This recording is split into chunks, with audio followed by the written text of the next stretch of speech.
Since I started doing my review videos, one of the questions I've got more than anything else is, what are those red swinging stick kind of thing on your desktop? Well, it's actually called the swinging sticks, and let me tell you all about it. At first glance, it might seem like a simple pendulum, but it's much more than that. The sticks flow smoothly and elegantly, and they're constantly shifting in unpredictable ways, and it never repeats the same pattern.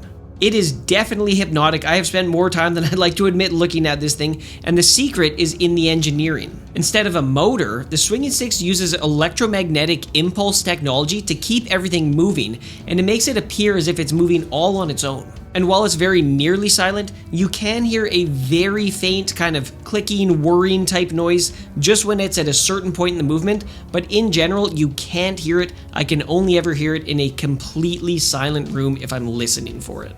Let's talk about the design of the swinging sticks. It's minimalist, sleek, and striking on your desktop. The longer stick does most of the movement, while the shorter one acts to balance it out. The base itself is large, stable, and solid, but it's meant to be more understated while letting the stick's fluid movement take center stage. And when you check online, you can find the swinging sticks in a bunch of color combinations, both different colored bases and different colored swinging sticks. There's also 3 different versions of the swinging sticks. The one that you're seeing here, this is called the basic, sometimes called the toy version. It also comes in an original model and then even an XL model.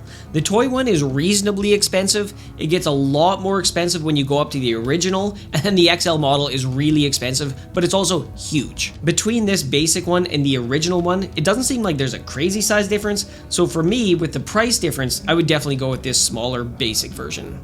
So what do you do with the swinging sticks? Where can you use it? Well, it's a kinetic art piece, and you can use it pretty much anywhere. It's great for having in the background and reducing stress, or even helping to boost focus at the office. Add it to your living room or in your hallway as a conversation starter. It also doesn't use a lot of energy. In this version, it takes 4 AA batteries, and I would say I change them out every few months. But if you're going to be away for a long period of time, or if you only want this operating occasionally, well, all you can do is just hold it like this, hold the sticks vertically for a few seconds, and that's going to turn it off.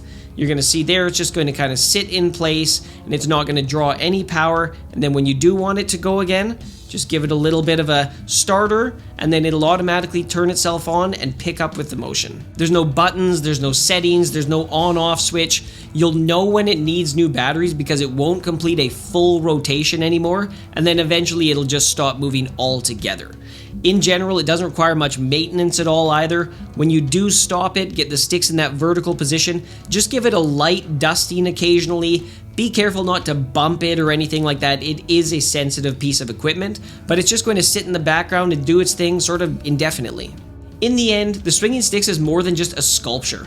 It's an elegant blend of art and science that captures attention and sparks conversation. So whether you're looking for a calming decoration or something to add a little bit of flair to your space, this kinetic art piece will elevate any room. So if you're into kinetic art or you want something to enhance your room a little bit, check this thing out. I would totally buy another one, and in fact, I think I might for my living room eventually.